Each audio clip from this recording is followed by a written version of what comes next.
took you little visitors. They're the future commissioners. Yeah, are they here? I don't see them yet. All right, we can go ahead and go on in. You guys come this Oh, way, and we sweet. get to you, and then you can go around. Hold on. Hey, you guys. Right here. Aren't you gonna be a commissioner someday in this year? Hey, buddy. How's it going? How are you doing? Just be on the fence. So everyone get a Doing good? You guys look good today. You're all dressed up in suits and ties. Commissioner Harvey. Am I who's that? I am.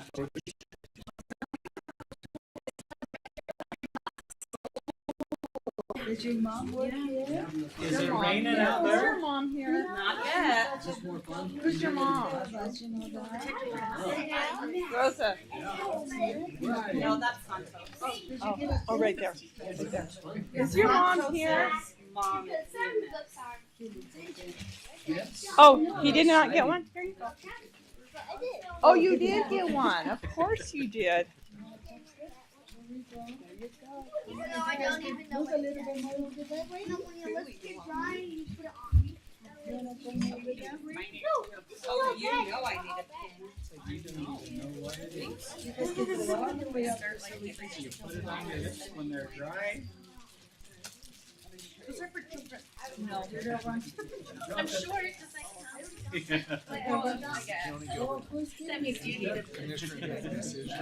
Did you get a pen? You guys got a pen? You got a pen? Yeah. They're gonna do. So which one is yours?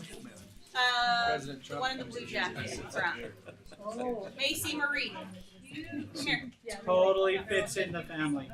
Yeah, You can't tell. She doesn't look at all like an Olsen, Sylvia. I was gonna, she looked familiar. I was thinking, what she look like? Guess what? She used to Sylvia be taught my me student. in college. She used to be my student. You know that? Did And I know everybody get a your pen and a grandma chapstick? also. Yeah. Yeah, if you didn't get a chapstick, Miss Sylvia has one for you. Come over here. This is the chambers room. Can we, This is ha- where the commissioners can we have them say the pledge of allegiance? Can you guys want to say the pledge of allegiance for us? We have to start the meeting. We have to start the meeting, then you guys can do the pledge of allegiance for us. Okay, yes. Okay. Okay, it's starting. Kiddos, go ahead and line up, please. And face the flag. Do the Pledge of Allegiance. Is that okay? Yeah? Okay, we'd like to welcome to commission meeting for,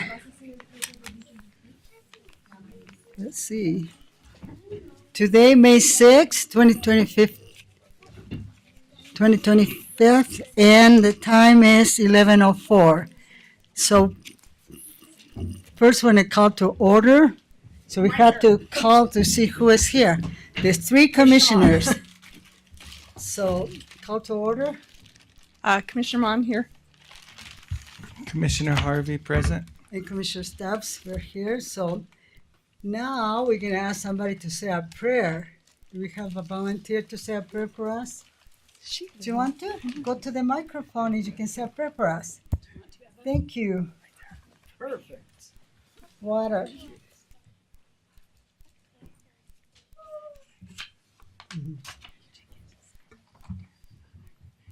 Heavenly Father, thank you for me this day. Thank you for our leaders. Help them and guide them. Thank you for the county. In the name of Jesus Christ, amen. Now we'll stand up for the What was your pledge of name? Can we get your allegiance. name, and then we will put it in the minutes. Yeah. And you will always be in the minutes for saying the prayer for the commission. Evelyn George. Evelyn George. Okay. Okay, so Evelyn, now- Thank you for that. We have the flag over here, and so we'll say the pledge of allegiance. So you start, and we'll repeat it with you. I forgot what the Pledge of Allegiance was. You ready?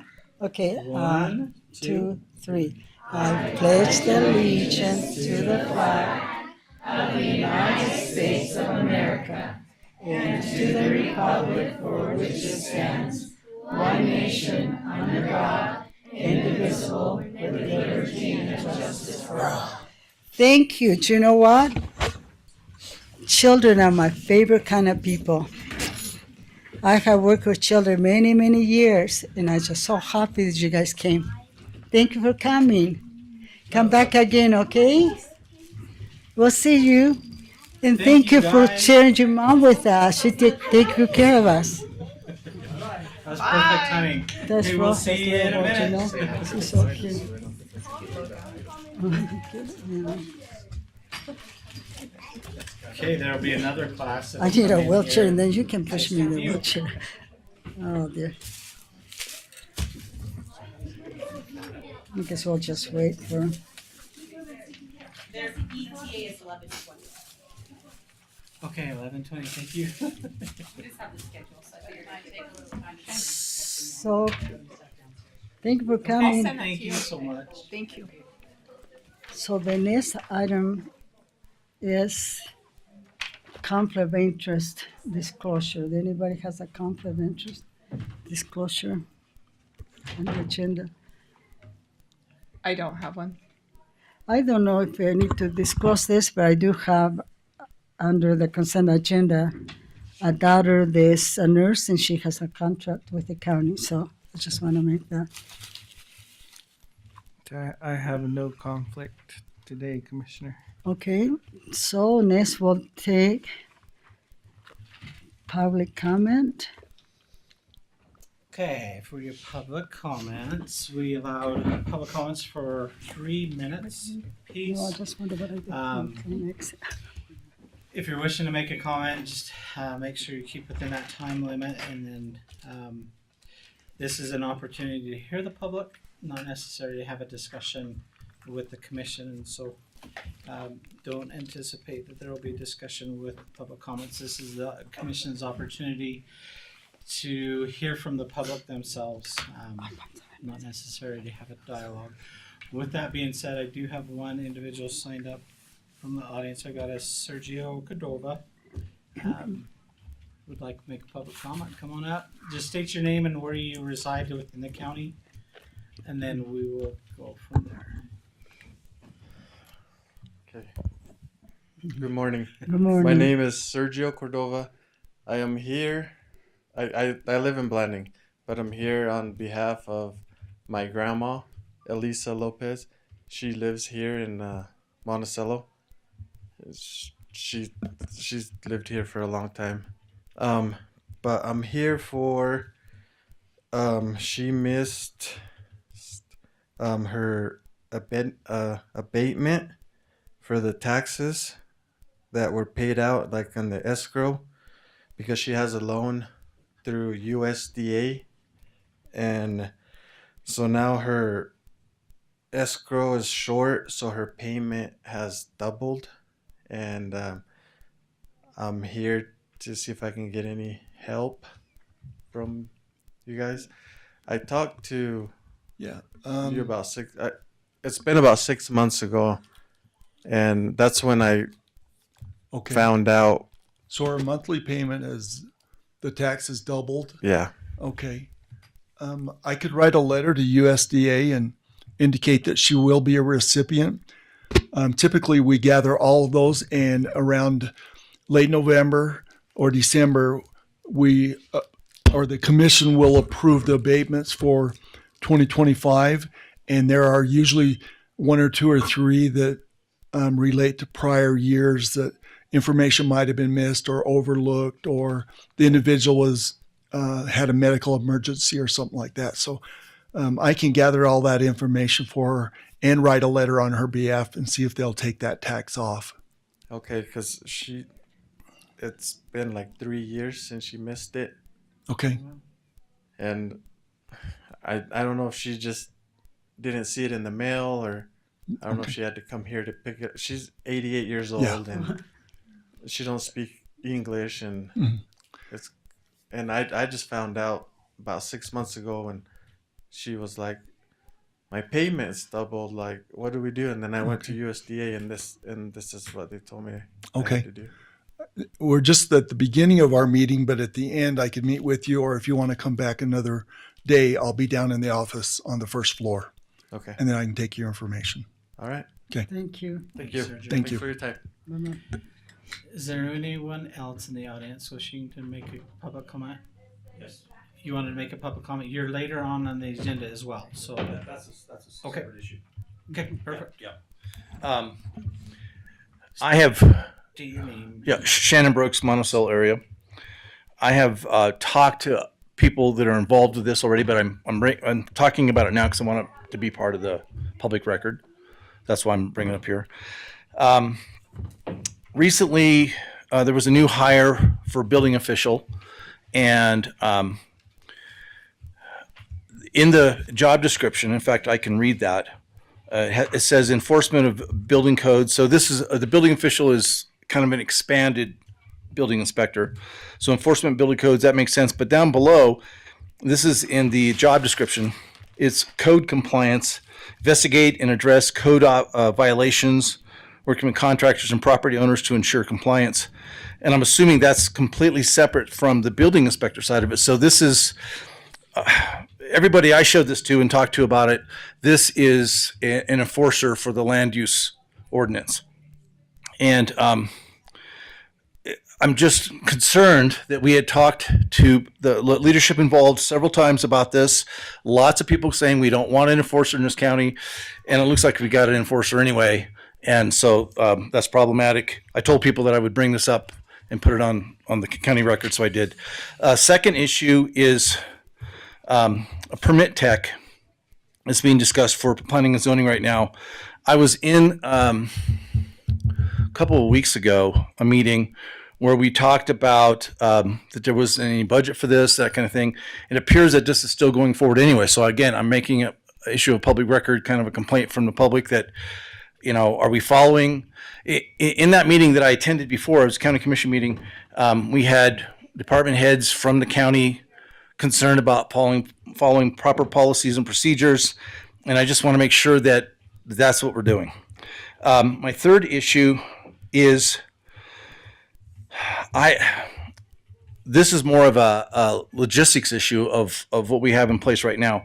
I went and looked yesterday for the agenda for the May 8th Planning and Zoning meeting. It's not posted yet.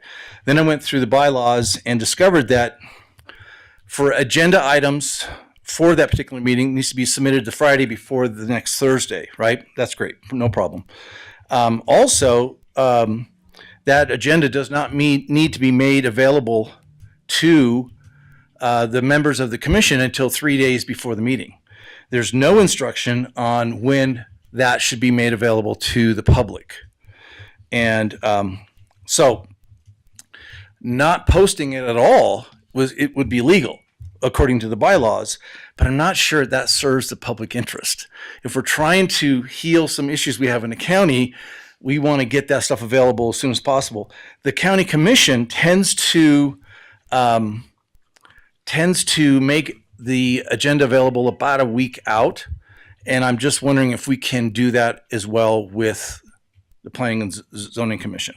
I'm not sure who puts those. Time there. What's that? That's time there. Okay, all right. Well, anyway, thank you. That's my point. Okay, anyone else in the audience wishing to make a public comment? Not seeing anyone. Let me see here if there's anybody online.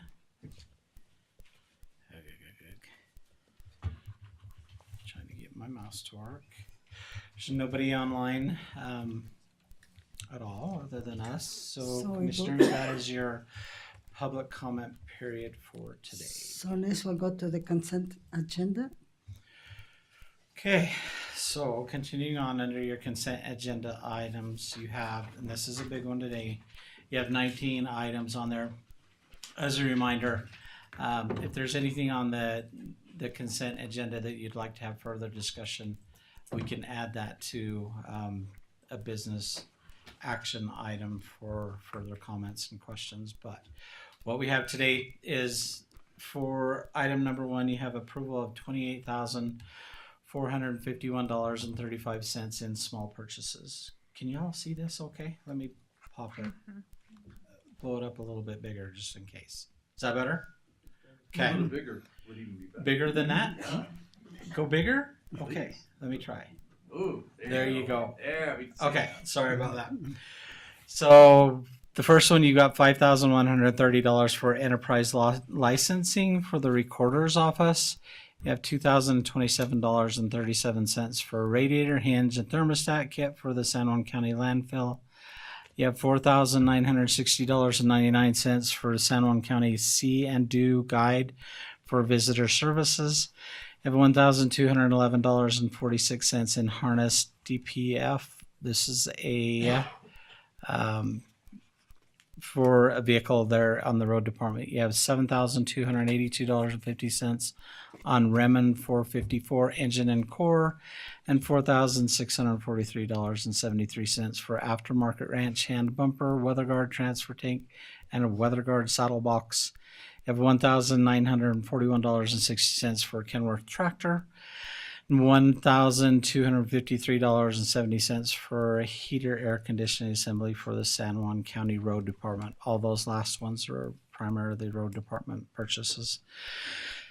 And item number 2, approval of the April 15th, 2025 commission meeting minutes. You have the approval of the April 15th, 2025 commission work session meeting minutes. You have number 4, approval of the check register for April 12th through April 25th of 2025. Item number 5 is approval of San Juan Inn and Trading Post restaurant only beer sales renewal. This is located in Mexican Hat. Item number 6 is approval of San Juan County Health Department agreement with the State of Utah Health and Human Services Department for STD Disease Intervention Services 2019. This is amendment number 9 for additional funds to that contract. Item number 7 is the approval of Lieutenant Governor Utah Home Energy Rebates Letter. This is a ratification of that letter that was already submitted by Commissioner Harvey to the Lieutenant Governor.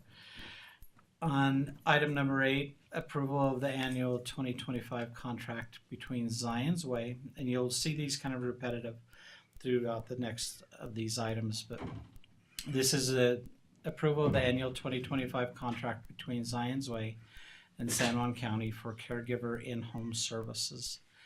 And you've got approval of the annual 2025 contract between Zion's Way and San Juan County for alternative in-home care services. Item 10 is approval of the annual 2025 contract between Comfort at Home Care and San Juan County for alternatives in-home care services. And you've got approval of 2025 contract between Comfort at Home Care and San Juan County for caregiver in-home services. Item 12 is approval of the annual 2025 contract between Edward Tapa and San Juan County for translation services for the in-home programs. On item 13, you have the approval of the annual 2025 contract between Rocky Mountain Home Health and San Juan County for alternatives in-home care services. Item number 14 is the approval of the annual 2025 contract between Rocky Mountain Home Care and San Juan County for caregiver in-home care services. Item number 15 is the approval of the 2025 contract between the State of Utah Department of Health and Human Services and San Juan County for the Aging Waiver Program. Item 16, approval of the 2025 contract between the Department of Veterans Affairs, Veterans Health Administration, and San Juan County for the Veterans Care Agreement.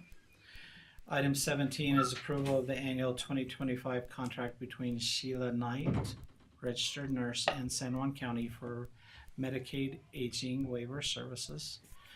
Item 18, approval of the 2025 San Juan County third year of the 4th year plan for aging services. And then item 19, which is your last item under your consent agenda items, is approval of the reappointment of Zach Johnson, Charlie Tracy, and Kay Lewis for the weed board for an additional 4-year term on the weed board, noxious weed board. That, commissioners, are your consent agenda items for today. Do we have any questions? Do we have a motion to approve the consent agenda? I'll make a motion to approve the consent agenda. Have a second? I will motion to approve just maybe on item 6, the public health agreement in regard to the amendment 9. during business, maybe we can kind of clarify those amendments that we're being asked So, to. shall we move it to the agenda then? Yeah. Okay, we'll So- move it to the agenda too. Just for number 6, just for clarification. Okay, Thank Okay. you, Commissioner. So we'll pull item 6 and have that as a discussion. so we have a second then? Yes. We have a second, we have a vote, all in favor of supporting the consent agenda, say aye, Aye. Aye. and aye. So, thank you so much. Thanks, Sammy. This is the time of year when we have all those contracts due for the aging program, so. So now we'll go to, Okay. Our next Recognition. one is recognitions, presentation, and informational items. You have the presentation from the Public Awareness Committee of Citizens report.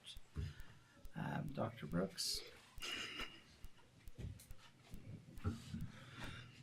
So I just want to introduce the committee to you real quick, and then we're not going to all stand here the whole time. So Marjorie Hahn, Storland, Dave and Sarah Goodman, Wes and Zola. Zola's not here, obviously. Two people.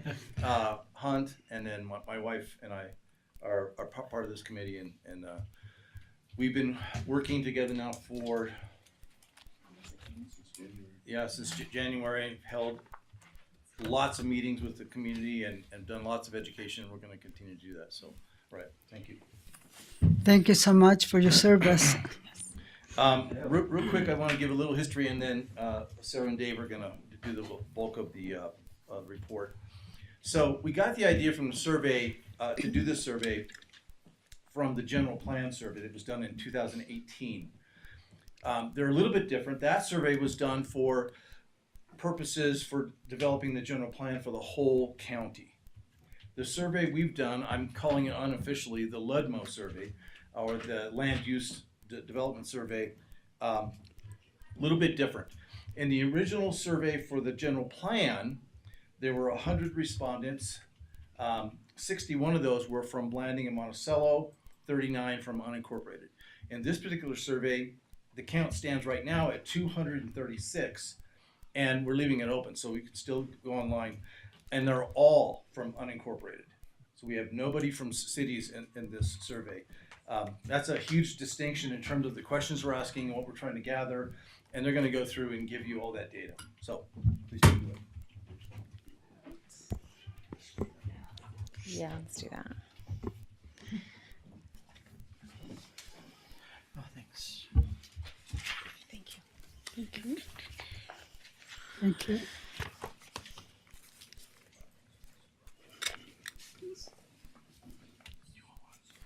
Are you ready? Good morning, commissioners. Thanks for the opportunity to speak today.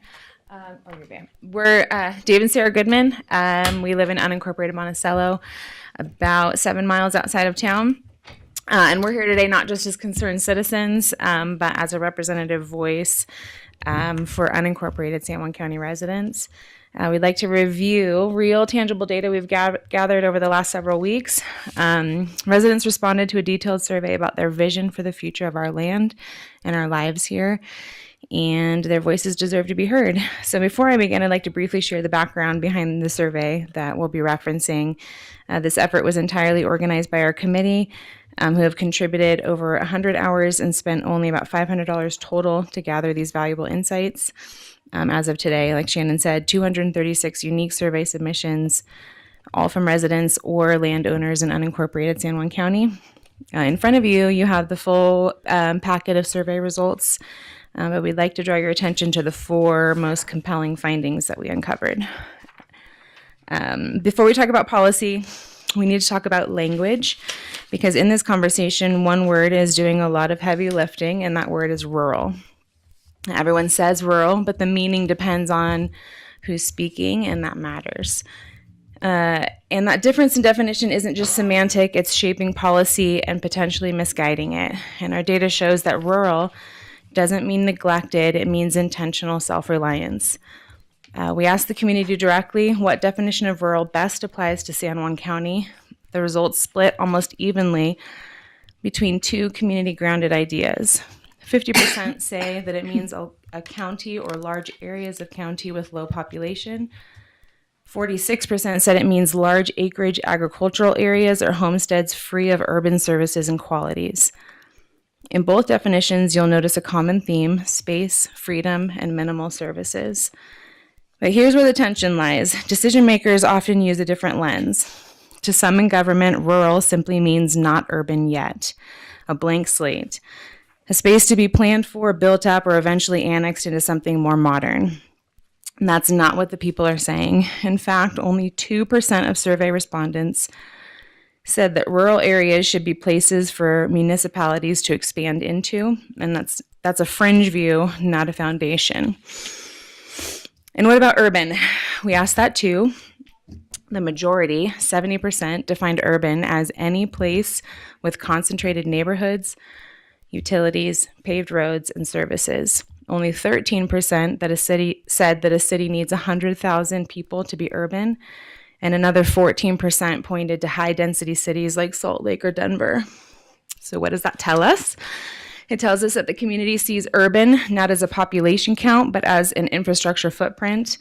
If an area has curbs, subdivisions, and zoning constraints, it feels urban, whether it has 500 people or 50,000. And that matters, especially in unincorporated land. Because if commissioners and planners define rural as simply a zone on the path to becoming urban, you'll pursue policies that transform open land into controlled development. But if the residents define rural as something to protect for its independence and lifestyle, they'll see those same policies as invasive.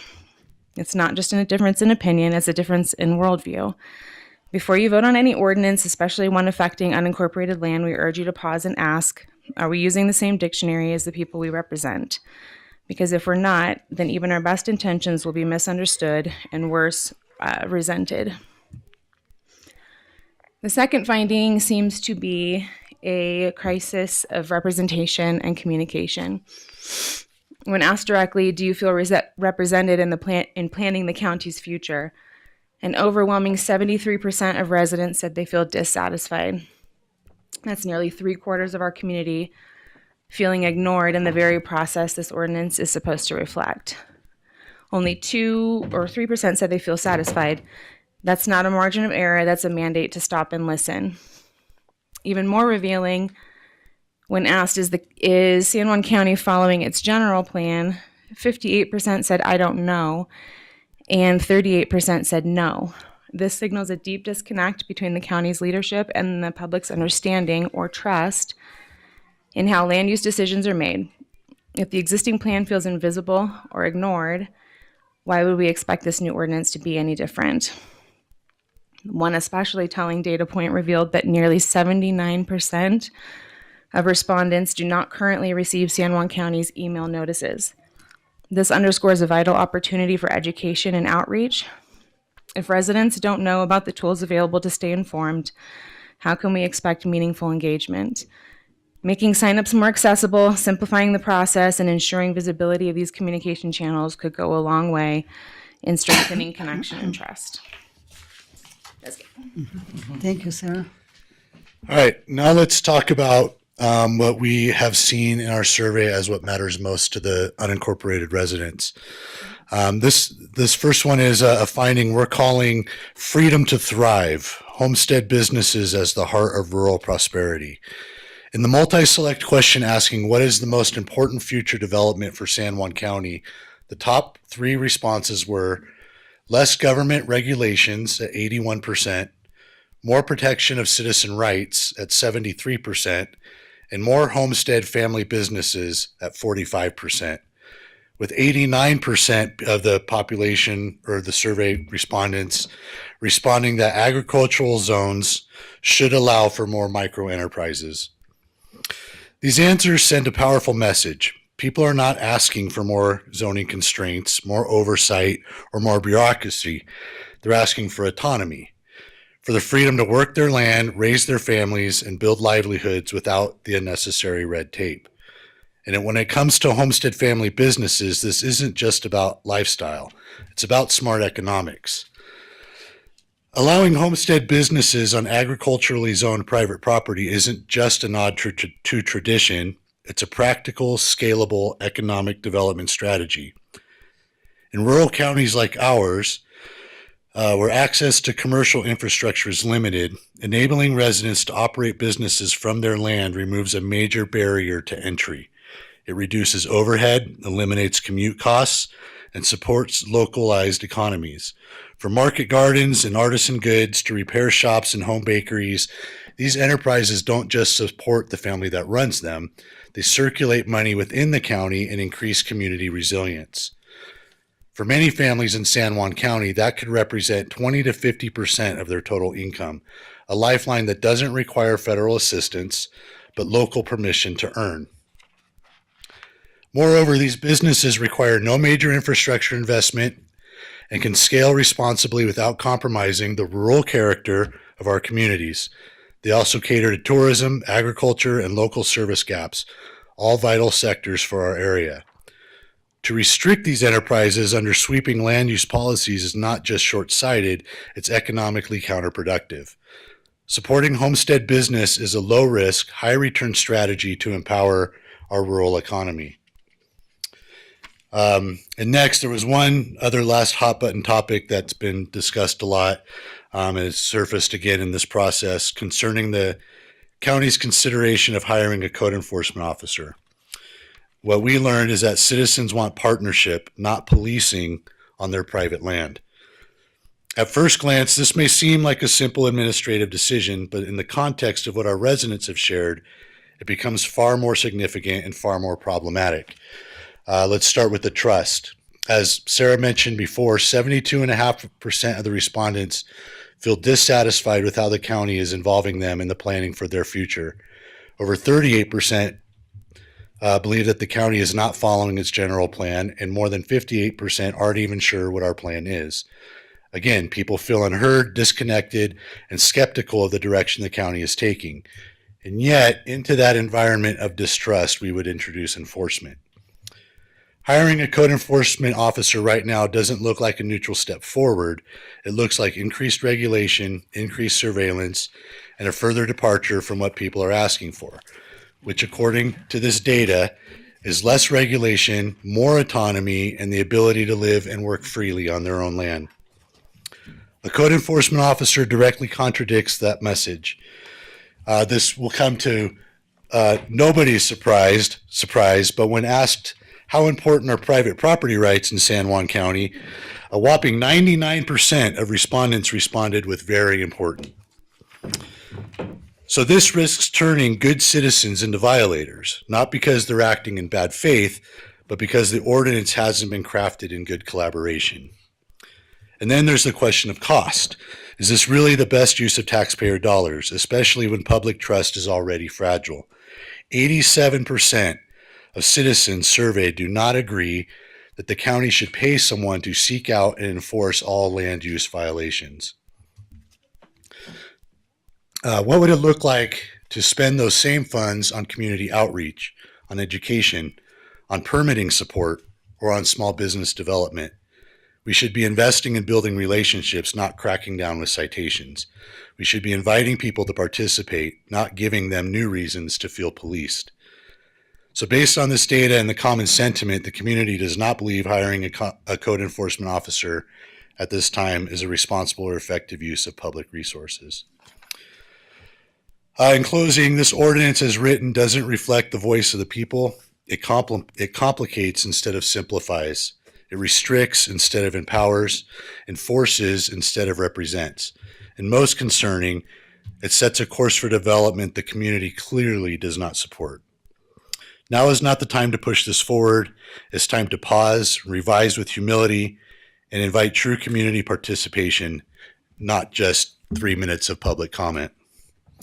If passed in its current form, this ordinance will feel disconnected and deepen the divide between the leaders and the people they serve. Let's rebuild trust by listening plainly, powerfully, and together. So on behalf of the PAC committee and the unincorporated citizens of San Juan County, we thank you. And we are all here available for questions if you guys have any. Thank you. Any questions? Commissioner Harvey, Commissioner Mike? No, the only thing I would like to clarify, and I actually went back and again asked the planning and zoning, is that the code enforcement, to reiterate, and if I can see Ms. Bushnell online, so she could always chime in on this, is that the code enforcement is for building code enforcement, not for land enforcement. So just to clarify that should be the purpose of it. I appreciate that, except it identifies building code enforcement, and then below it says code compliance, which is a very different thing. So that could easily, that's the language that the county has put on the website, that could easily be morphed into Which land use. And I think that, I would agree with. I think that need to be rectified. Yeah, it's not so there. I can see that, and that will need to be clarified, and absolutely we should change that on the website, because that is not the intent. I mean, and I'll speak for myself, my intent is never to have someone come in and heavy-handedly say, hey, you know what, you've got too many chickens. So that is not what we're doing. And our you know, that code enforcement comes from police, sheriff. They do not have the time. We have way too big of a county to handle that. So that's not the intent. Absolutely. So I will look into that personally and see. In our conversations around the county, there was no problem with if something, you know, is identified as a nuisance, nobody has an issue with that. Right. It's out actively looking for problems. Okay. Yeah, and I think that part of the request for the job, it was something that I brought up, and we talked about removing the part and make it more clarified, because that is very frightening to read that there, especially when it's way in the bottom kind of thing. So Yeah. But last I knew, San Juan County was not a communist county. Yeah. We intend to not be that way. So, no, okay. Thank you. thank you. Sorry to Okay, interrupt. We have a class here who came to tour the building, and I told them the commissioners have something for them. So they're expecting candy, but I said there's no candy. Oh, sorry. And we'll send an email out to all you so you can reach out to us if you have other questions.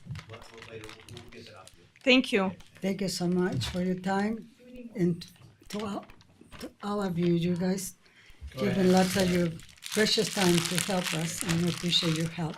Thank you. Thank you. Thank you. Want us to hand these out? Okay, go ahead. Hey, you guys. Oh, you have candy? We have No, I candy? have. Well, this is another class? This is This is another class. Oh, another Two, class. yes. Wow, okay. So Do you guys, you want to come and line up over there by your teachers? Are you so sad? I am Bo's dad. I knew it. How did you know? Because Dad's my sister's friend. Ah, Paisley, I'm her sister. okay. You guys are awesome. I've seen you around. Do you want these? I have one. Please. I have three of these. 3 of them already? You're a return visitor for 4th grade. Did you have some more You have 3 of them. Mike, do you got more chapstick? Rosa, I think, is trying to get some. Did you get one of those? Okay.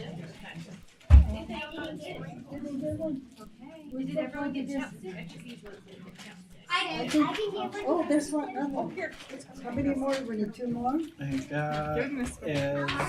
Oh, there's another one here.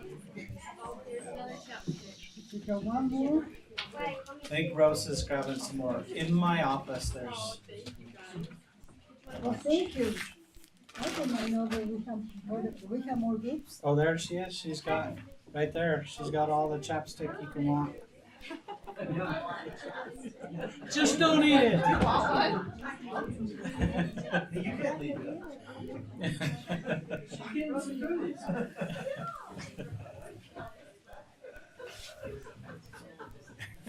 There you go, chapstick. I'll take a couch chapstick. And I think they're different flavors, and so.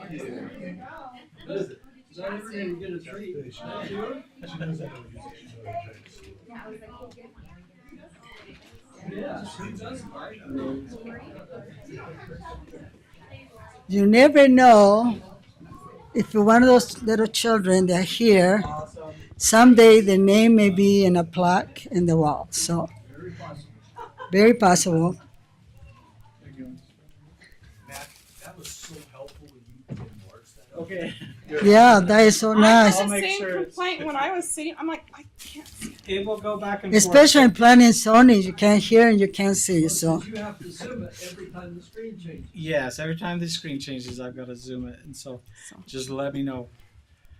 anyway, so now that we have business actions, All right. So business action items. You had pulled item number 6, which is approval of the San Juan County Health Department agreement with the State of Utah Health and Human Services Okay. Department for the STD Intervention Services Amendment number 9. so we'll have Tried to Commissioner. reach out to Mike to get him on the phone, but he hasn't responded.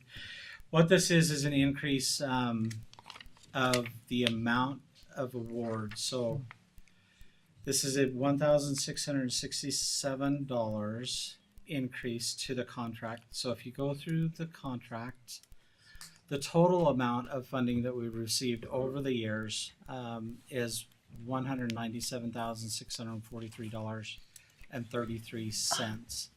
So that's our new total, and that just increased from Doctor. that 195 right there. And all this contract is for the continuation of You guys might want STD to stay awareness to the and end. prevention services. And so when you look on here, it kind of gives in the contract the history of the funding on there. And so you can kind of see right here, it doesn't extend, well, it extends the time from back when it was April 30th. Now it goes until September 30th of 2025.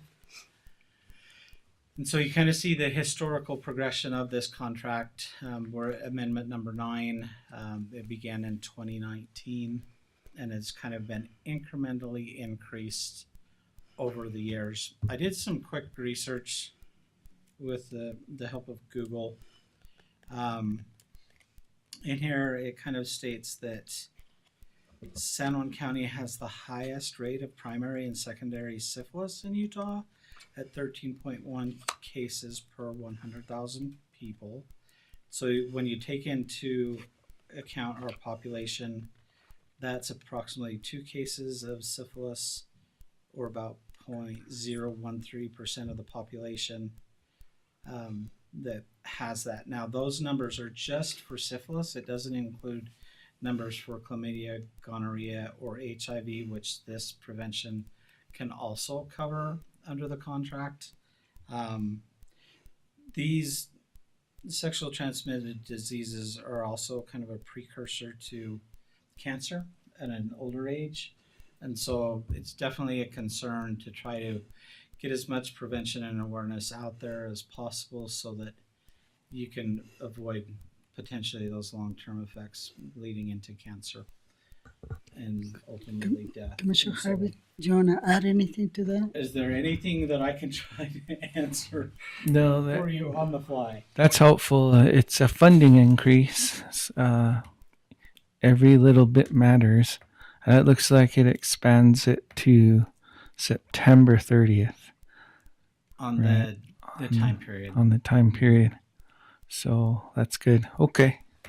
I was just curious if there was any programming changes or, how some federal funding had been cut back. I was worried maybe this was a cutback, but it's not. So it's good. Additional funds for prevention Mhm. and intervention, it looks like. So I think just statistically, if we're like our AI bot had captured, is if San Juan County is one of the highest counties within the state for STDs, then I think these funds were definitely needed. okay. Motion to approve with clarification. I'll second that motion. However, the signature needs to reflect the current chair. Yeah, they usually kind of check that. So we'll make those. It's on we'll the make end of that item change. 6, right there. Yeah, so just make sure that reflects. And I think Mike had alerted the state to that. We'll follow it just to make Or sure. you can always enter side between commission and chair. We can fix it. I'm teasing. Never mind. We need some teasing sometime around here, you know, too much serious sometimes. Do you want to vote? Anyway, so now we're gonna go to the review. Okay, Oh, moving we have forward. a motion. Oh, yeah. We have the motion, so we need a vote. Okay. All in favor, say aye. Aye. Aye. Aye. So the motion passes. Okay. Item number 21. So this one is consideration and approval of the State of Utah contract between the Utah Attorney General's Office and San Juan County, Amendment Number 2. This one is presented by Robert Neiman, our Children's Justice Center Director.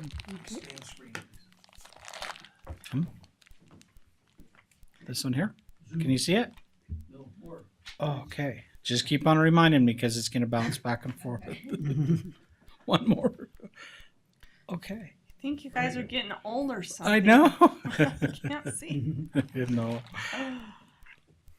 So the contract that you see regarding the 15,500, I believe is what it is for the recording equipment back in, I want to say September. I was going to look and I forgot to check, but September, I think we got an approval to go ahead and move forward with the new recording equipment for the CJC for our forensic interviewing. And this is the contract. Just needs a signature for us to be able to receive that money to pay for the new recording equipment that should be installed before June 30th of this year. So before the fiscal year ends. Any questions on any of that? Any clarification? Had you received the equipment already? Not yet, but Okay. I haven't billed anything out yet either. I just was Okay. getting the contract set with the state of Utah to help pay for that. And it is ordered as of the 28th of April. Should be installed by the 30th of June so I can get that paid for on this fiscal year with the HHS. Well, the good thing about the new equipment is children are being recorded, and sometimes the voice is so soft, and they can only be recorded once if they're a witness or something, or even on something happened to them. So that way, they don't have multiple interview by people asking the same question. So you have one question, whoever needs to know. So we need a really, really clear communication. And basically it's in the room, so we can't have a microphone and then sometimes they're talking while they're playing, or maybe it's just having a conversation. Anyway, thank you. Yeah. For Yeah, it's working going to be on good. I'm really excited about it's going to solve several problems, bring us in compliance with the state of Utah. So it's going to be great. Thank you so much. So I have one quick question. Does that fee include the installation? Yes. Okay, thank you. Yep. should we have a motion to approve? Would you have any questions, Commissioner Hartman? So the contract amount is 190,494. The total, yeah, for the total, the way they sent it was a little confusing because I had to go through that a couple times. The way they set that contract actually goes back to February of 2024. So there's actually 3 contracts. There's the contract from February to July, the new contract from July to June 30th, and this new contract from, well, I think it was from middle of April to, I guess it's going to end July 30th. Is that correct? I don't see the date on that. It doesn't show on the amendment, but it would be for their budget. For year. their fiscal year budget. So Lynn, so the total amount will be those 3 contracts, which the first one was I think 60,000, the second one was 114,995, and the third one is for 15,500. So the contract expires in June Yeah. 2025, which is the state's fiscal year. Correct. So in June, you can anticipate a new contract for the 2025 Yeah. through 2026 year. Okay. So there'll be new. I'll have to present that probably. I'm gonna guess not till June. I know they're running behind, so And that's probably not matching the expense breakout in the back, right? it's not. Okay. The 15.5 The 15 should. is- The the 15.5 is 15 the only thing that isn't in the It's in breakout. the equipment. Yeah. Okay. Was it in there? Did they add Yeah, that? yeah, Okay. yep. All right. Motion to approve if it's okay. You have a second? I'll second that. All in favor, say aye. Aye. Aye. Thank you. Thank you, Robert. Okay, your next item on the agenda, item number 21, is consideration and approval of the state of, sorry, we just heard that one, sorry. 22. So 22, consideration and approval of the memorandum of an understanding between Utah Education and Telehealth Network and San Juan County Library System. You have Nicole Perkins, our library director here. Okay, this is just, we've done this before, but Blanding's never been connected yet for the network, for this E-rate, and we are now getting that set up. And then we have a couple of renewals for the Bluff and the Montezuma Creek branch libraries. And if we will enter this into this agreement with UETN, it would save us over $100,000. Plus, normally they would still charge. I think we are eligible up to 90%, and because of some negotiations that we've made with Kiera and UETN, they have agreed to pay the additional $10,583 and some odd cents for both the non-recurring costs and the monthly recurring costs. And this will be in effect for the next 60 months. So we would be good up to at least June 30th, 2030 in having our Wi-Fi services provided for and having this discount. If you have any questions. And if approved, there will be a contract. The MOU will be sent to you, Commissioner Stubbs. For Thank signing. you. If you have any questions. No, I just appreciate you all so good at finding resources to complement the little bit we have. Thank you so much. Thank you. You have a question? No, so I'll Have make a a motion? motion to approve the Yes. MOU. A second? I'll second. Just a real quick question. Montezuma Creek, did they get their new equipment? All They set? did get their new equipment. It is installed. We've had a few, I won't go into it. There's been some issues with our virus protector that we've purchased, but that contract ends in July, and then TechServe is looking into getting us a new one so that, but they've been working with us remotely to, so it's been very much appreciated. And I covered there just last week, and it is very much a popular little branch. A lot of people Very coming good. in for the books and the movies Yeah. and the computers. So Yeah. thank Yeah. you. That was Commissioner Stubbs' fault. So Yeah. It was so nice to talk when the high school students were visiting the Capitol. We got to greet them. So I asked about any question I asked, they were kind of serious. And when I asked about the computer, they kind of lit up. So thank you. Thank you. Thank you, alerting us that we commissioners. Thank needed. you all Thank for, you so much. thank you. so we need to vote, Madam Chair. Yeah.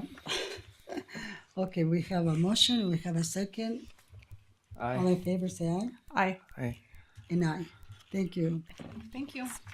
Okay, item number 23, consideration and approval of the contract with the National Institute for Jail Operations Program and San Juan County. We've got Lieutenant Young here, our jail commander, to present. Good morning. Good morning.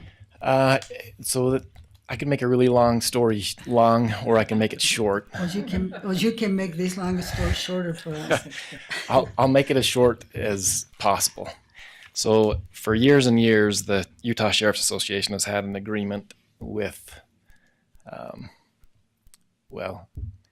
ultimately National Institute of Jail Operations to provide jails in the state of Utah access to legal-based guidelines and reference material in order to keep our facilities operating constitutionally. Recently, the Utah Sheriffs decided to move away from that and develop their own system, which isn't going very well.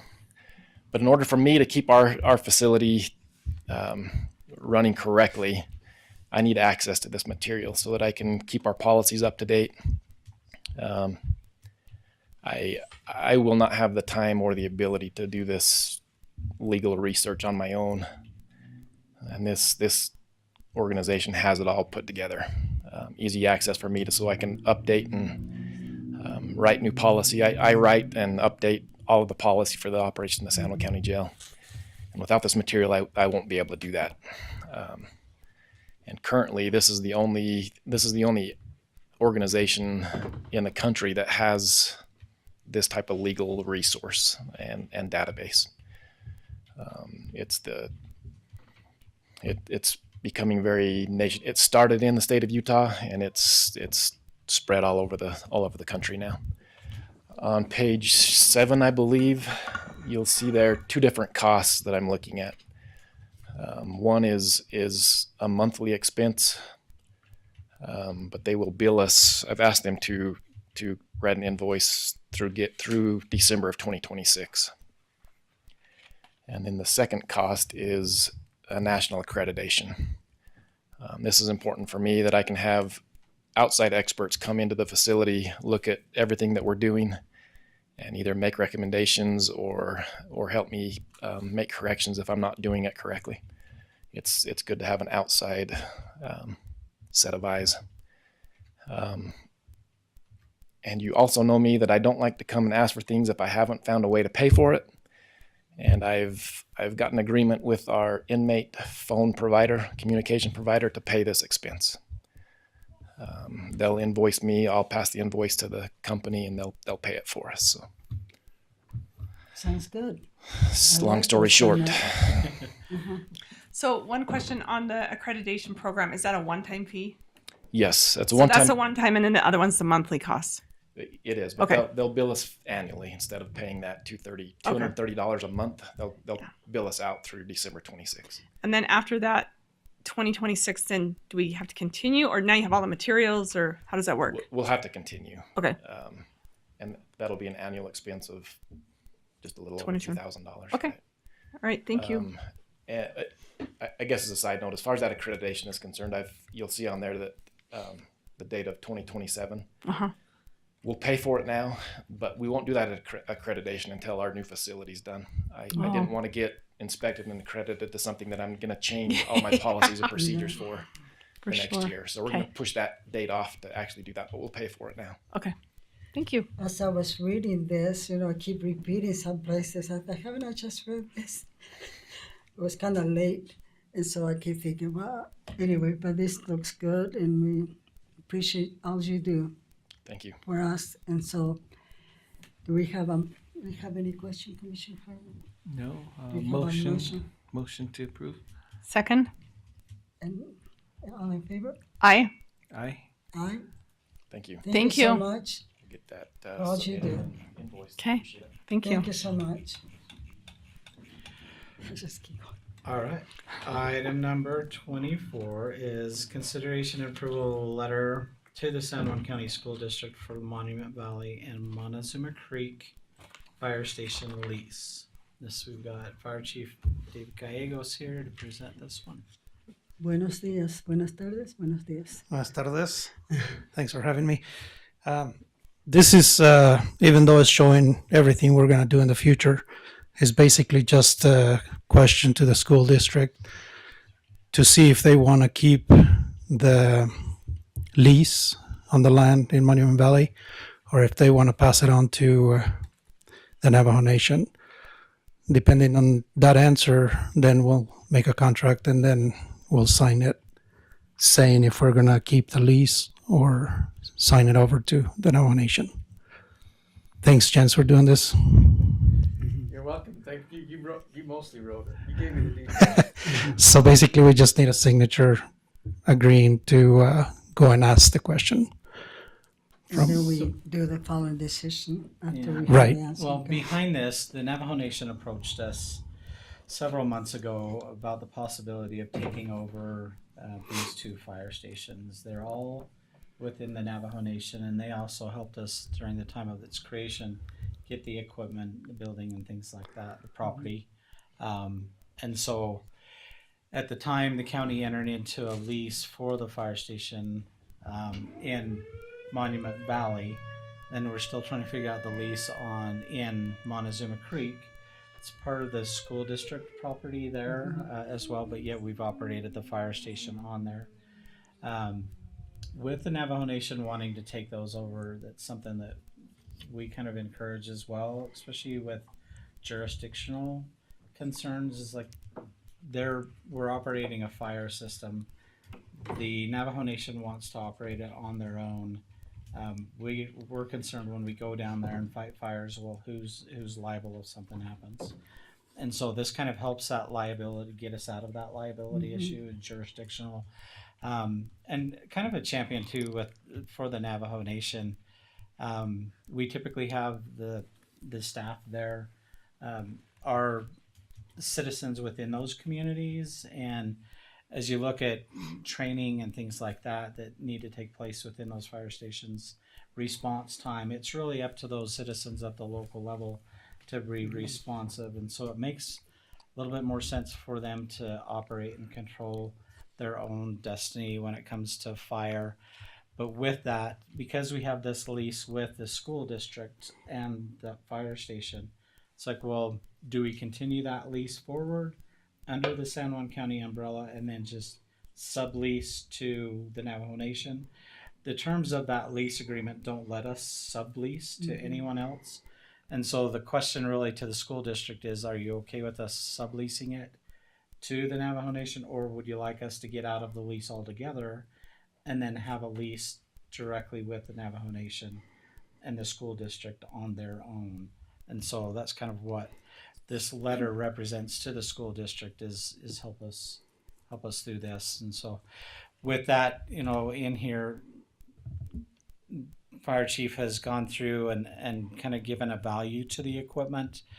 Most of the equipment down there, whether it came from the Navajo Nation funds directly or they were purchased through the Navajo Trust Fund that funded some of this equipment. So ultimately, the equipment and everything was purchased by the Navajo residents. And so that is something that we would turn over the equipment to the Navajo Nation themselves, that would become their assets going forward. And then they would be able, they have a new program based off of funding that they have received where they would be able to up the staff level on there. Instead of just your volunteer responders, they had committed to full-time personnel in these areas. And so I know with Montezuma Creek, there's a further discussion there with their public safety building, new public safety building with a fire station that then can be operated by the Navajo Nation themselves as well.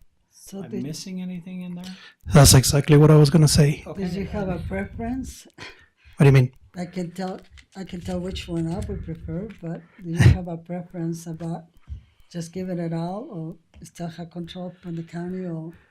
No, I think it would be beneficial for them to take it over, since That's how we have accidents that happen a couple miles in the state line, and we are not able to respond to that because of the insurance liabilities.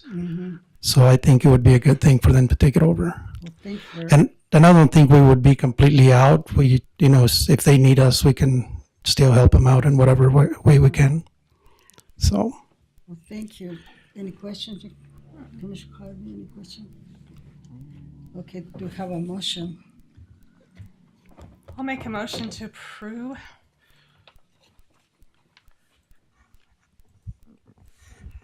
I'll second. We'll set the motion that was presented to us. Well, I kind of lost my place where I was reading. So approve, and then I was like, I'll make a motion to approve the letter for the San Juan School District to them. All in favor, say aye. Aye. Aye. Thank you so much. Muchísimas gracias. De nada. Thank you. Thanks, Dave. Okay. So this next one, item 25, is consideration and approval of election equipment purchase. This one is by Lyman Duncan, the clerk auditor. Yeah, I have worked closely with Vint on this proposal from the state of Utah, so I asked him to come up and present that, if that's okay. You've got a briefcase. He has a kid, a first aid kit. When- Some of you might recognize the poll pads that we've been using the last several elections. These are used to check individuals in so that they can go and cast their vote on site at the poll centers. The software that supports these iPads expires the end of December, which means that the security risk of these being secure increases dramatically. We can no longer guarantee there's going to be a secure iPad. So with that in mind, our proposal is to replace all 9 of our current poll pads, which is basically replacing this unit here. It'll be slightly larger, but the software will be good for the next several years. We can use them. As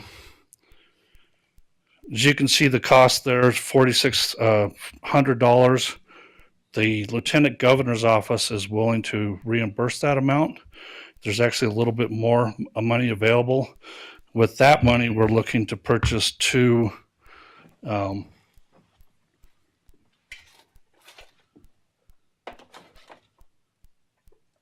there's a piece this basically attaches here with a sled that goes on the top that holds the poll pad up here. Right now, what happens when we're checking someone in, we've got to turn that around every time.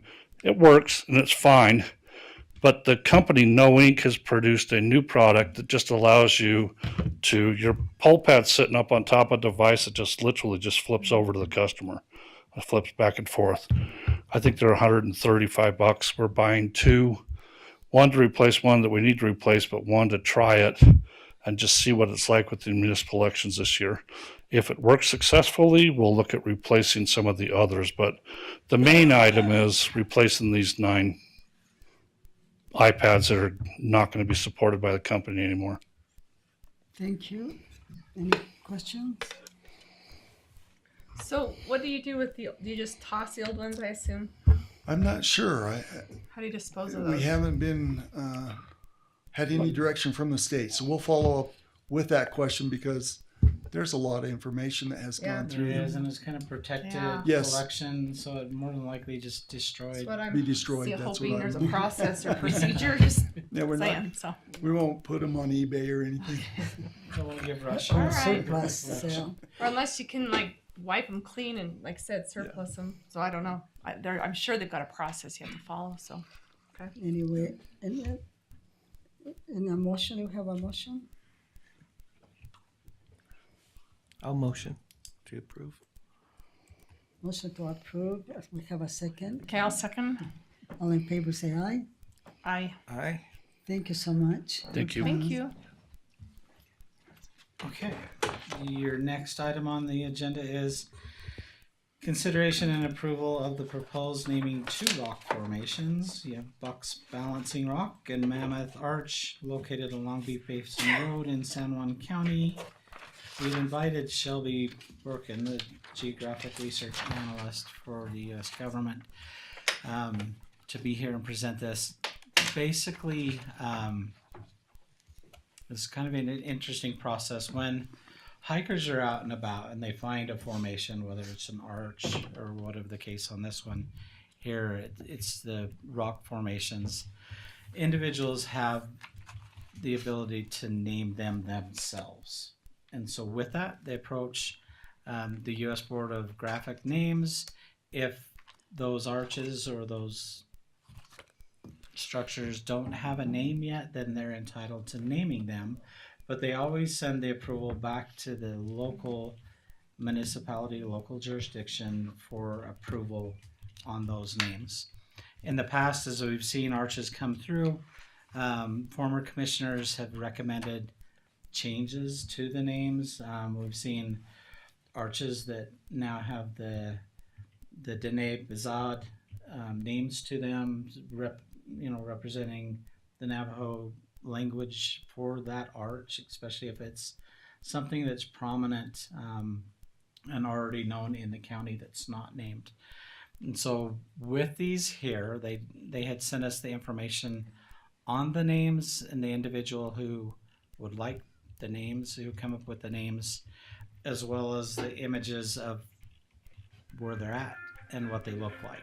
And so with that, we're just asking for your approval of these names today, or if there's any recommended changes that you'd like to see with those names. Typically on our side of it is we really look for items that aren't offensive and I guess politically correct, if that could be used in this context. And so this individual is out of Washington, Utah, that has found these and would like these names. Any questions? These are kind of let me show you the images. So you have the locations. Hopefully you're familiar with this area. I'm not, but let me show you the images. They're in here somewhere. So you have this one Is that upside ups- down. I was gonna It say doesn't upside look like down. that. Normally it's just having a bad day in our packet. And so, I think there's another one. and then here, Yeah. okay. Sideways. So you're just gonna have to tilt your head. And so this one I believe is the buck, buck's balancing rock. I'm not seeing buck as far as deer. I understood it that it's that because that area has a lot of wildlife, like bucks there. That's Was that your That's the impression? name That came was what from. my impression was. Yeah. Okay. The And the males. other one, mammoth. Yes. The males seem to recruit to that area. that area. Mammoth arch. Let's see if we can get to that one. Hold on, my mouse is like going through Okay, the mammoth is a from. moment. They look like elephant. Yeah. I don't know. And here's the arch. Oh, look. It does look like a. So it kind of looks like a mammoth. Yeah, it looks With like the an trunk elephant. Yeah, and the look at the eye. eye there. The hair. And so I can kind of see a mammoth out of that. Mammoth arch. That's, yeah. As we all lead our heads. Use your imagination. Yes, yep. Well, I guess- Total mammoth. No, it looks pretty good. If you look at, you can see it. You know. You can see its eye, its trunk. It's kind of cool. Yeah. Okay, and so if this makes sense to you, that's kind of further away. And I think it's just kind of probably normal here. You've got the loaf, and we have George Washington, we have Turtle Rock, you have Church Rock, or whatever. There's a lot of names for that one. You have alligator, mammoth definitely fits on this one. So we are asking for your approval, and then we will send this up the chain to the Utah Geographical Naming people that. Have you ever been there? Looks nice. Commissioner Marley is a geography person of the county. I did win that almost. Yeah. Well, I know. I mean, you knew all the answers. We do go out a lot. That's cool. I like that one. So we have any comments, Commissioner? This looks good. Has anybody been there? It looks beautiful. I don't think Hard to get to. I was going to say. Really hard to get to. So, what do you think, Commissioner Mann? Since you know all the rocks and the names. I don't know if I know all those rocks, but that's what you either have to come in. You either have to go over Elephant's Hill and come in on the backside, or you go before you get to Canyons and you have to cut through and go back. You have to have a 4-wheel drive vehicle. It's very rugged through there. So For the Farm Bureau, they had a contest with the phone where you had to answer a question. Commissioner Mann knew all the geography, everything. And so by the time we tried to do it's gone. So she is the champion anyway. I don't know. Anyway, I want to hear a motion. I'll make a motion to approve the proposed naming of the 2 rock formations. I will second the motion to approve. All in favor say aye. Aye. Aye. So item. Okay. The next item, consideration and approval of letter of support to the United States Bureau of Land Management for the proposed communication tower on Black Ridge in San Juan County. We've got Nick here to present this one, so turn it over to Nick, our land use plan. Okay, good afternoon. Good afternoon. BLM is considering an application for a communications tower. And it's on Black Ridge, and the tower is proposed at 250 feet in height with a lattice type construction, typical tower. In fact, it's described as as similar to the tower north of the Moab Airport, which is on the west side of the highway. This tower would have a 30-foot square base along with a concrete foundation, a small outbuilding of some kind, their facility, as well as a power line that would come into it and an access road. And you may be aware that there's already, I think it's a microwave tower, some type of tower that's already there and has been there for many years. And the stated purpose of this is to improve communications along U.S. Highway 191 as well as Utah Highway 46, primarily or specifically for the low areas like Cane Springs Canyon, which basically has little to no communication there. And this would, of course, improve EMS services, search and rescue, law enforcement, as well as just travelers along the highways, as well as off the highways in the remote areas, and supposedly may include or improve communications for residents of LaSalle. And this site is approximately, I think, is described as roughly 10 miles northwest of the LaSalle community along the highway there.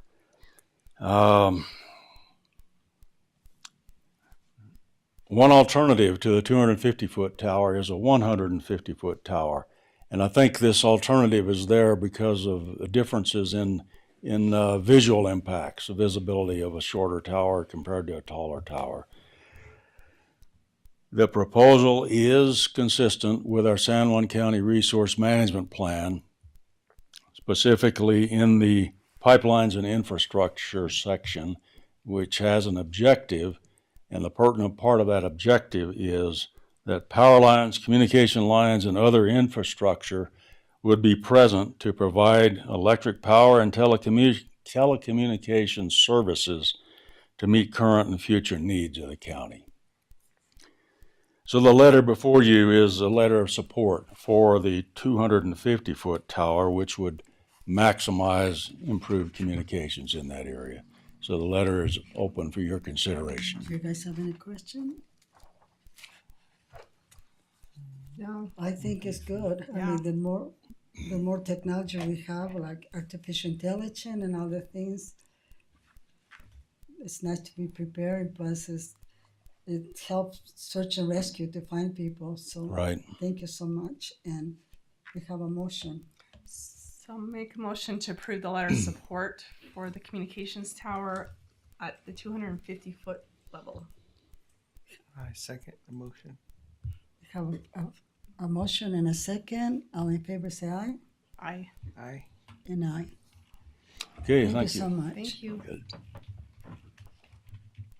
Okay, this next item is consideration and approval of the state of Utah contract between Utah State Courts Administrative Office and San Juan County. This is amendment number 2 to this agreement. Typically, we enter into an agreement with the state for court services. So the state leases the district court building, which is currently located in the public safety building. And this is the contract that it falls under. The state typically leases through a 5-year period with the county. And as we go to renew it, I had worked with the state and I'm like, we should have the new building, the new court portion of the building completed by then. And so with that, we didn't want to go out for a 5-year lease. They were willing to drop it down to a 3-year lease. And so this lease expires in June of 2028. We're trying to end the construction of that remodel, keep services operational as long as possible between the jail and the courts.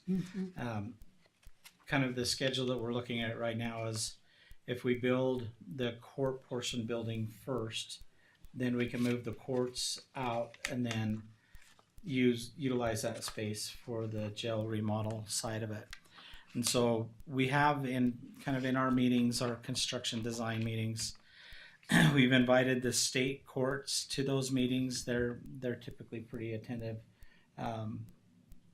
to the design and the changes, but yet we need to continue with the lease revenue that we received from the state on here. And so you kind of see down here the rate. It's not a lot. It's 29,000 a year. Is kind of where we're stuck out. And then what will happen is once we get the newer building, we will go through and adjust the leased square footage, and that will change the rate as well as getting into negotiations of, does the state need to pay us more as far as the annual lease rate. $9 a square foot is pretty affordable for the state. There's other leases out there that they have with counties or other entities that they're paying a little bit more. Oftentimes I see a graduation rate where it graduates at like a 3% increase every year. This one is just a flat annual rate of $9. But I think once we get the new building, we'll go back to the drawing board with a new contract, new square footage, new rate with graduating steps in there every year. But this is how much the state pays us every year for that space, and we don't want to all of a sudden stop or minimize the time frame, because even though it's $29,000, it's $29,000 of revenue that we receive for hosting district court. But when you look at the 3 years, that's close to 90,000. So Yes. Yep. So is this annual rate, did we set that annual rate or did they set that annual rate? Because I definitely feel like once we get that new building, that definitely needs to 100%. come up completely. Newer everything, HVAC, technology, all of that. And so it would represent a higher lease rate. But right now where we're at, we've had troubles with the HVAC system. They've had their desktop laminate peel because it's too humid in the court, and so it's really hard to go back to them saying, hey, you need to pay more when our systems are at failure. Okay. Do we have more questions or a motion? A motion to approve. I'll second that. All in favor, say aye. Aye. Aye. Okay, this next one here is consideration and approval of Congressman Kennedy funding request letter of support for the environmental impact study for the road from Algedo to Navajo Mountain for the Navajo Nation Washington office. They had reached out to all the commissioners. You'd received that email requesting a letter of support for the Navajo Nation's office in Washington, D.C. as they seek the additional funding necessary to contract for the environmental impact study. Historically, we've been supportive of this role and any funding that we can receive. Several years ago, we had met with Lieutenant Governor as well as several senators of our area. And kind of the message from that meeting is the state has put in their share already. Navajo Nation's put in their share. They really need to start seeking federal funding for this road to Navajo Mountain. And so with this request, if it's funded by Congressman Kennedy, then it helps them begin that first stages. This had discussions with this road, even at dirt road through this area, go back as far as before President Nez, when he was a council delegate of this area. He had worked on kind of the road and the design and layout of the road. We had, in conjunction with the Navajo Trust Fund, received funds in the past for kind of preliminary engineering of a route through this area, which we were funded and completed. The Navajo Nation has that study that we had performed, but now it's getting into the actual ARC clearance and environmental impact side of it. And I have a dual job when it comes to this. I remember the 7-county infrastructure coalition, and as part of that organization, we do receive funds to help with keeping it going, because sometimes if you stop, you have to start all over again. So we just keep getting little funds through that organization to keep it going, and it's a good thing to get the federal government involved at this time. Another thing, we had the opportunity to have Congressman Kennedy here in the county for a week. We had the opportunity, Commissioner Juan, we went and saw him climb one of the windmill tower, 80 feet, and he took a long time coming. When I talked to him, it took 3 hours to go up, one step at a time, and then they stood up and top. I didn't stay long enough to see that. Did you see him? We waited for a long time, and then the next day I asked Kendall Loss, because he was in the group, I said, did he make it alive? Because, I mean, we were not sure he was alive or not, but anyway. But he had a wonderful time here. It was the first time visiting our county, and got to go different places and participating in many, many celebrations, including the Westwater celebration that they have there. Anyway, that we have a motion for this. I just need to ask something clarifying. So this resolution that's below this, was that an approved resolution that's attached? Or is that like a proposed? I see the 2022, but there's no signatures. There's no 2022. And sorry, this was the draft. I appreciate you bringing that up. This was actually approved by the commission back in 2022, and so I have the final. So you have the signatures and the voting on that final page. Yep. And okay. So what I'll do is I will send them the and I think they already have it, but I'll send them in the packet is the letter of support, and then the resolution that was passed back in 2022 supporting this effort. That makes more sense. Thank you. Sorry for that. It just happened in December, then happened just before we took off, it seems like. This was right. I know there's not a date on it. In. This is 2022. So, okay. Thank you. So we have a motion. If you have a there's question? no motion, I'll motion to approve. It's just a motion to support. Did we make a motion to support or not? So, motion to approve the letter. Support. I'll second. All in favor, say aye. Aye. Aye. Okay. Okay. Item number 30, you have the consideration and approval of the grant agreement and request to the United States Department of Agriculture for engineering services for the LaSalle water distribution for $30,000.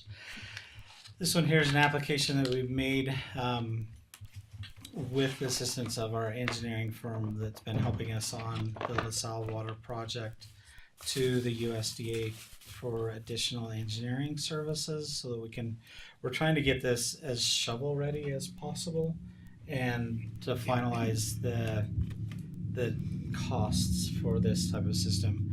If I remember right, you're about a $30 million ask in federal or state funding to make this come to fruition, but yeah, we want all of the engineering to be done. We want to have water shares that be available and allocated for the system so that when we go and seek additional funding, they know at the time that we're making the request that we're shovel ready for this type of project, and hopefully we get the funds. And so this is kind of the first step with USDA in here, that it helps the USDA to be able to restrict those funds by making the application to the USDA so that they don't get taken by other projects and other asks with them. And so that's what this represents here for today. Do we have a motion? Yeah, motion to approve. I'll second. All in favor, say aye. Aye. Aye. The resolution passes. Okay.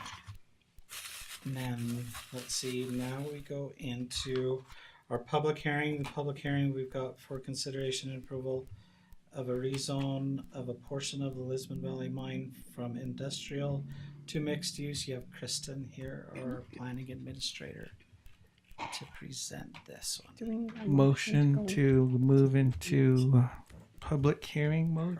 I'll second that motion. Oh, I'm sorry. All in favor, say aye. Aye. Aye. Just wondering if we need a motion. So sorry, no problem. The Mac, did you get one Mac? She's got one there. Awesome, thanks. Are there any Good afternoon. I guess I don't know if it's good afternoon, morning. Yeah, we're in public hearing. Is that what you asked? I don't have anything for public hearing. I just have a question. So is this a public meeting? A public hearing? This is a public hearing right now for a So rezone. what is the process for a public hearing? So the process for a public hearing, so we had a public hearing with the planning commission as well. So we just have to have it posted in our newspaper. It has to be posted 10 days out. It's been on our website. So had you post this in the newspaper? Yes, it's ran for 2 weeks in Do the you know newspaper. the date when you posted? It would have been before the last planning commission, 2 weeks earlier. Because I look in the paper, but I guess I was looking toward this date. At the recent one? But I Was thought this on Utah I thought it Public had a Notice date, as well? the 10th. Ours was for the planning commission. Was it for the commission? I can't post it on the commission for Okay. public notice. I can only post planning commission. Okay. Okay, we would have to have it on the Utah Public Notice website for the Planning Commission. Did you post it as for the commission as well? I on there? can't. So I posted it But for did planning you- commission, public hearing 10 days out. So what is the process? They have to notify Mac to do the public hearing for this? Because Or Rosa has we access cannot to it. have a public hearing without the public being notified. It sounds like we've missed it from what I understand from Jen. Okay, so we missed it, so we'll have to schedule for the next. so for the next county commission meeting, we need to get it posted to the Utah Public Notices website. You need to work with Mac so he can post it, but at this time we cannot listen. But I have a comment to make, and basically an apology to the public. Seems like our commission meetings are kind of. I went back and watched several of the county commission meetings, and I feel like we are not abiding by the rules of the commission when we come before here for a presentation. And sometimes I feel like it's not about Lori Mann, Sylvia Stubbs, Commissioner Harvey. This is about what we represent. We represent the public. And it's very important that we show a certain decorum. And as I went back and watched, I spent many hours watching some of the things that happened lately when we come unprepared. In the last minute, people's giving a packets for us to read. We come where we don't follow the steps. And I feel like last time you came before us with the tech position, I did ask a question. If you follow the procedure, having talked to HR and 2 times, and I watched the video over and over. 2 times you said you did follow the procedure. When I left, before I came here, I had talked to both Crystal and Triana. Mr. Sharp, that they have not participated in the drafting of the request for the job.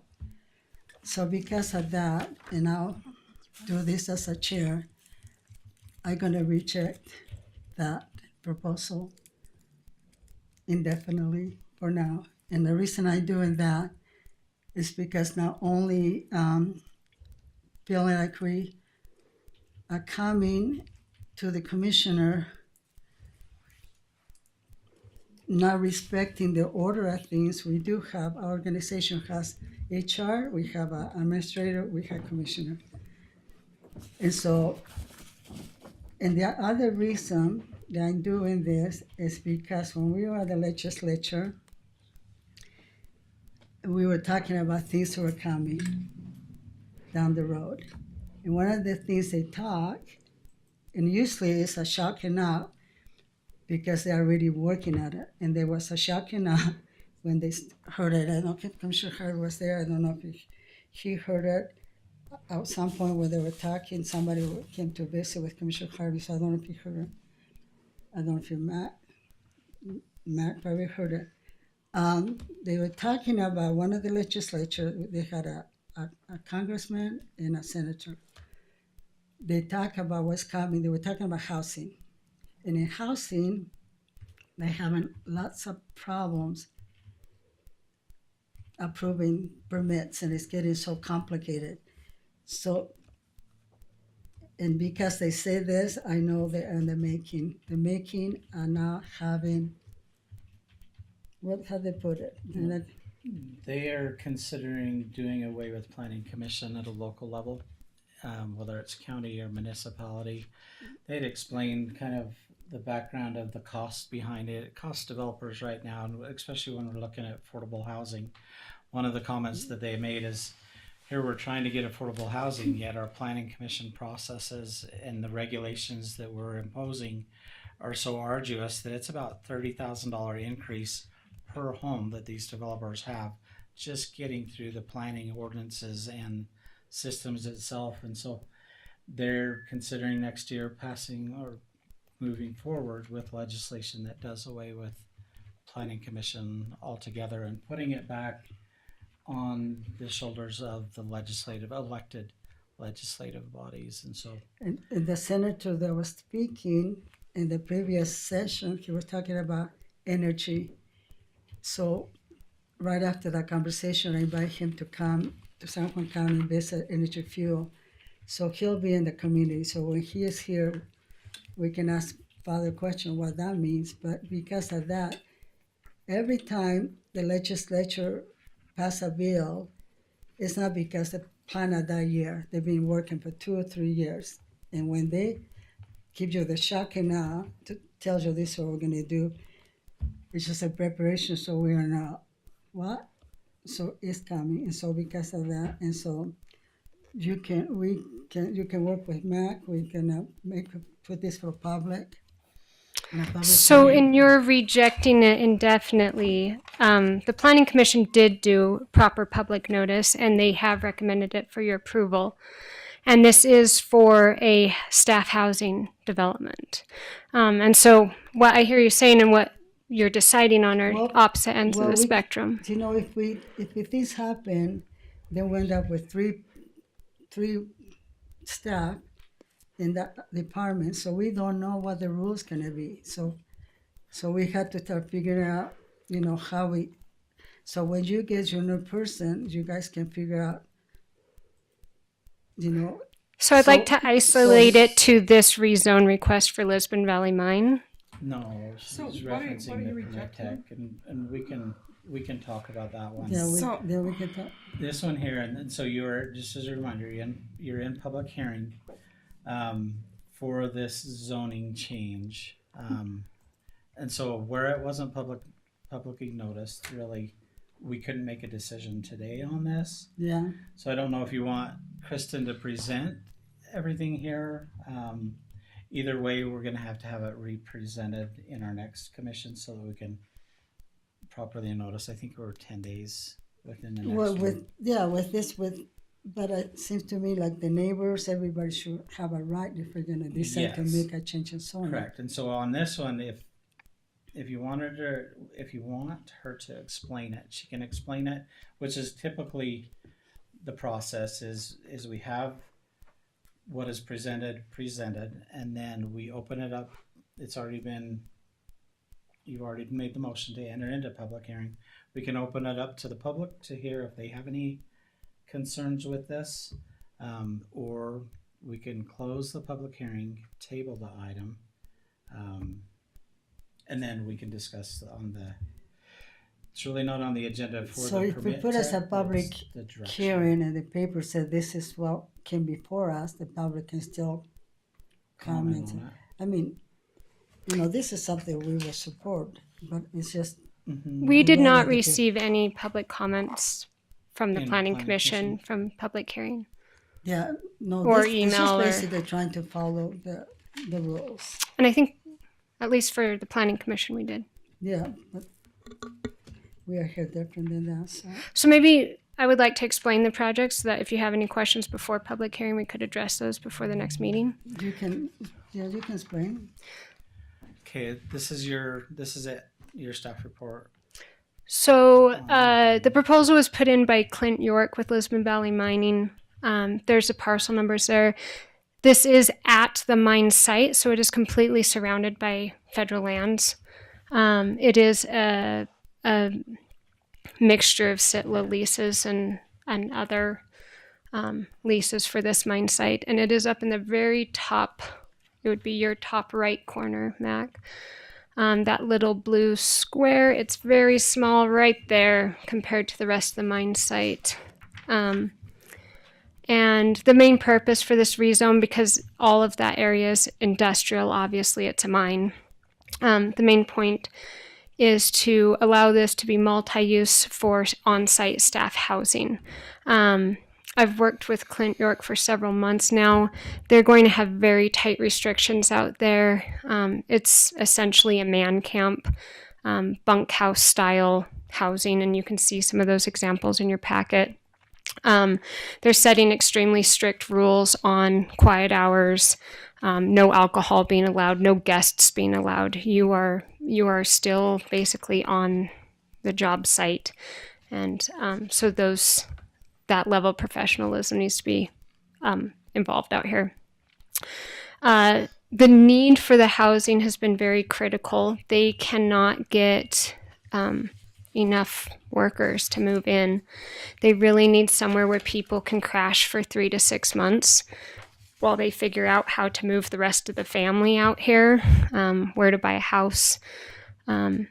Basically, your closest town is going to be LaSalle and then Monticello, but they can't get people to make a jump if they don't have anywhere for them to land. And so this is not permanent housing.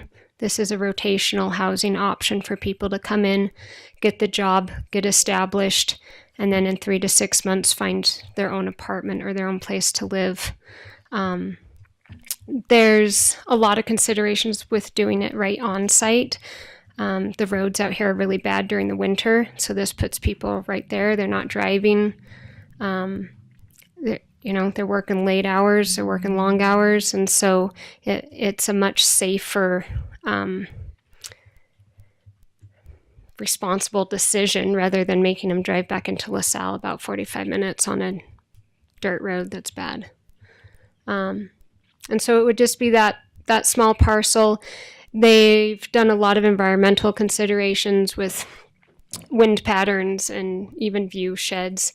This is kind of tucked up behind a hill, so you won't actually see the mine site from the housing development. They're starting with 1 or 2 of the little complexes and would like to go up to 4 complexes, which would provide up to about 16 rooms. I think the project is really excellent. We have been part of the conversation with them about having housing for this, trying to do multiple shifts together so people are not traveling after 12 hours. So I think it's a good project. I have no qualm about the project. It's just the procedures of how we get to the commission meeting. So it sounds like I need to work with Mac and Rosa to make sure that this is on the Utah Public Notices anytime website. we are bringing anything to the commission, we need to go, if it's HR involved, to HR or Mac, if it's part of the commission meeting, because he's the one that put the package together. And so anyway, we had a comment. I do have a couple of comments. So I think we were talking about 2 different things Yeah, that I want to and we clarify. talk about different things, yeah. So with regards to this employee housing, this public hearing, first of all, I sometimes feel that there have been things that have come before the commission and on our agenda that they do go into a folder that is approved by the chair and staff. So my frustration a little bit is that if these are coming on the commission agenda and they're approved, and we know the process may or may not have been followed, then I almost feel like they should not have come to us on on our meeting day. I feel like if you knew the process really wasn't followed, because this isn't the first time. We've seen this a couple times that they come forth and then we're backpedaling. And I guess maybe what I'm thinking is if you felt that process was not correct, then maybe we should have contacted the building planning person and said, hey, this process wasn't necessarily followed. Yeah. Let's work with you. I don't feel it should have been posted and come to us. Well, The I second didn't- thing I want to talk about. I did not know until when I look at the public notice, there was a public notice, and then I always go in question. And so we look and we can see it and then ask what the procedure is. Well, so then in the past, with the other administrator, we didn't have to worry. They knew what to do and how to post it. So, and that's all I'm saying. Sometimes it's just take asking a question. What do I need to do for this? Right, but I don't have access to post stuff for county commission. I only have Yeah, access to no. post it for planning And commission. I understand that, but you needed to come to us for a public meeting, so we need to find out. I think it was known, and I submitted my stuff on time to Rosa. And so we'll continue to work through that, and we'll kick this to next county commission meeting. So my next comment on the other item, when I recall back, we've had several conversations about that part-time position, and 2 commissioners had agreed upon this. So that's why it was proceeded forward with HR. So I will rebuttal that because I don't know what Commissioner Harvey wants to say about that, but that was the majority. So that's all I'm going to say on that matter. Just staying on point with our agenda, I'm going to address our... Yeah, so finish the. Yeah, it should be discussed. Finish the first part and we'll. I'm through with that presentation. If you have any other discussions. I was just going to motion to table. That's appropriate. Motion to table, and let's get the public notice followed through, and then when it gets back on the agenda, we'll pick it back up. Would you like me to renotice in the newspaper as well? We would have to. Yeah, Okay. that'd be great.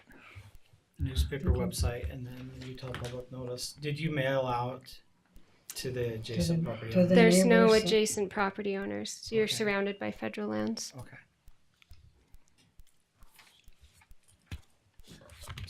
So so Just do we need have a motion to table? Motion to table. Do we And a vote on second? the table? Do we motion on the table? Chance, do we motion on the table something? I thought you motioned to table the approval of the Yeah. Valley site. Yeah, that's what I mean. Then we had to. Motion that. Yes. You have to motion Okay, that. so You I'll- gotta- yeah, you you have can- a second? You have a, Second. all in favor say aye? Aye. Aye. Thank you.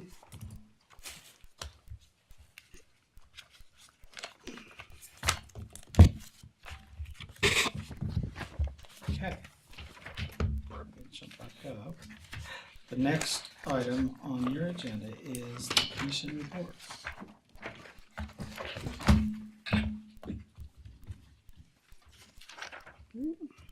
Commissioners, you have some report? I'll go ahead and start, Madam Okay. Chair. There is a Navajo Utah Commission meeting that's coming up. It will be in Navajo Mountain. I will be there to provide an update to the Navajo Utah Commission members. Navajo Utah Commission is comprised of the 7 Utah Navajo chapter elected officials. I expect Council Delegate Yanito will be present, along with Council Delegate Herman Daniels from Monument Valley. And I was just grateful for the support that we had just recently approved for the letter on the impact study, the environmental impact study. I will be giving them that update as well for my report, just to show the commission and the leaders on the Navajo Nation that we support them with their efforts to getting a road from Oljeto into Navajo Mountain. And then Anna chapter meeting is scheduled on the 18th. I think that's a Monday. So I will be traveling out to attend that. We do have a Criminal Justice Coordinating Council scheduled this month. Aneth Judicial District Court. Judge Irene Black has offered her courtroom as space. This will be on a Friday. If I remember the date right, it's May the 21st, I think it was. 10 a.m. And we'll get some information from Navajo Nation Court about how many cases they've been entertaining at Anna Judicial Court. It's also our opportunity as a county to share resources with the nation and exchange information in regards to criminal justice. Those are my important dates for this month, Commissioners. That's all I have. Thank you. Thank you, Commissioner. Real quick, I have actually been meeting with, well, I've been invited to come to the meeting with Todd Adair and the Forest Service for the roads, and just to redefine that, we will have an updated meeting. As we know, the Forest Service does pay the county to help service those roads, and so the Forest Service wants to make sure that they're identified correctly as far as maps, so they've been working with Nick Sandberg on that. So we do have a follow-up meeting on that. I also have been working with the San Juan Coalition. They've been meeting with the Sheriff's Office in a department up in, I think it's Tooele, and it's called Easy Checks, and it's eliminate alcohol sales to youth, and so they're trying to re-implement that program again down here, and they are working and coordinating with the department that actually started that up in that Tooele area, and so we will have a follow-up meeting with that. And finally, public lands, I did attend that meeting on Wednesday at the UAC conference, and PLIPCO and their legal team gave updates on the R2477 roads, and also pending litigation. And if you want me to repeat all of those, I could not tell you. There's a lot that's going on. They constantly review the legal side of it. So, but they're way on top of the Attorney General's office was there and spoke about those. So, and they actually, of course, San Juan County was brought up many times. And so they have hopefully our best interest in mind in helping with that. So thank you. That's all I have.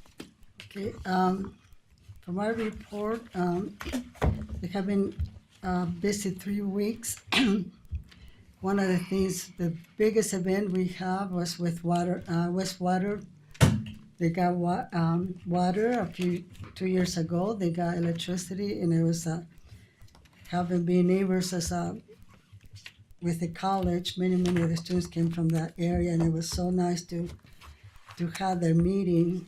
I attend the community meeting once a month, and the last meeting with the realization that they can turn on the water, and we all cry, including the person that was conducting the meeting from Window Rock. And he said, I usually don't cry, but now I don't mind people crying. Anyway, so that was really nice, and had the opportunity to, we had a press morning before the main celebration, and we had opportunity to talk to the press and visit. And one of the opportunity I had, Commissioner Harvey, was to talk to the Lieutenant Governor and invite her to come to one of the chapter meetings. And so we'll have to work with the Anna chapter to invite her to come. She said she had been many times to the reservation, but I've never seen a chapter meeting. So we'll invite her to come and see how those chapter meetings, the form of government, how they work. The other, so that week was several things. We had the base camp for community development. Base camp is a program where we, the community development, invite lots of the really good speakers to come and talk to our business, small business, and we had the opportunity to distribute funds that we get from the TRC. And I had never wrote a big check. It was this big. I have a signature for thousands of dollars. I had never wrote a check that big.